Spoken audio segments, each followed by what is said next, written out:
جھوٹے انسان کی اونچی آواز سچے انسان کو خاموش کرا دیتی ہے، لیکن سچے انسان کی خاموشی جھوٹے انسان کی بنیاد ہلا دیتی ہے۔ کسی کو بہن کہہ دینا یا بھائی بنا لینا سے اللہ کے بنائے ہوئے محرم اور نامحرم کے رشتے بدل نہیں سکتے۔ اپنی زندگی کو مشکل میں مت بنائے اور خود کو بھی دھوکہ دینا چھوڑ دے۔ کچھ لوگ اپنے آپ کو انسان نہیں فرشتے سمجھتے ہیں۔ ان کے کام بھی فرشتوں جیسے ہیں، یعنی دوسروں کو گناہوں اور برائیوں کا حساب رکھنا۔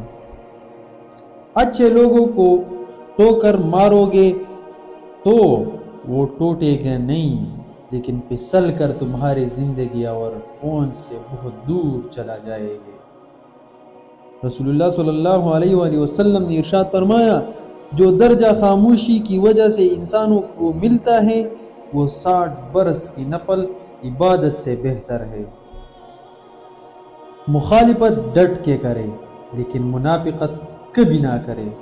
مخالفت جرات مند، دلیر اور خاندانی لوگ کرتے ہیں، لیکن منافقت بزدلوں اور بدنسلوں کی صفت ہے۔